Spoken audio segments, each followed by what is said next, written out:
ఇదివరకు నేనే చెప్పా చట్టబద్ధత ఎక్కడుంది అనే దాని మీద డిబేట్ చేశాను, కన్సర్న్ లాయర్లతోనూ మాట్లాడిచ్చాను, అందరితోనూ మాట్లాడిచ్చా.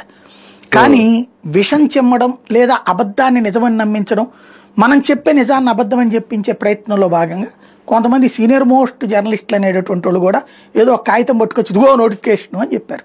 నేను అప్పుడే చెప్పాను, నోటిఫికేషన్ సరిగ్గా చదవంటారు ఆయన మీరు. ఆ నోటిఫికేషన్ ఏంటది? ఆ ఏరియా అడ్రస్ కింద ఇవ్వటం.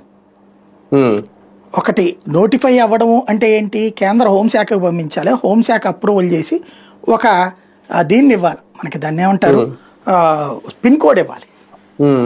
హైదరాబాద్ అంటే హైదరాబాద్ మొత్తానికి 5000 అనే 5000 అనే కదా పిన్ ఉండేది. ఆ తర్వాత 100, 102 ఇట్లా ఉంటాయి. అట్లాగే 520, 521 ఇట్లాంటివన్నీ ముందు ఉంటది, ఆ తర్వాత అది కోడ్ వస్తుంది. అట్లాంటిది ఏమన్నా ఈ 4 ప్రాంతాలకు కలిపి వచ్చిందా?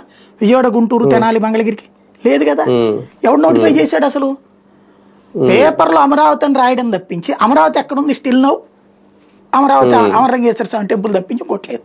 వెలగపూడే, తాడేపల్లి, ఉండవల్లే, గుంటూరే, బెజవాడే. నిజంగా ఇవన్నీ కలిపి ఒక నగరం అయితే ఏమయ్యేది?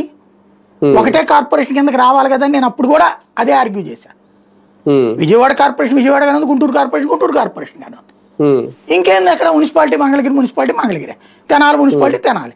ఇంకేంది అక్కడ మీరు చెప్పేది? నగరం ఎక్కడ చచ్చింది? ఇప్పుడు అదే కుకట్పల్లి ఓ మున్సిపాలిటీ అండి, ఎల్బీ నగర్ ఒక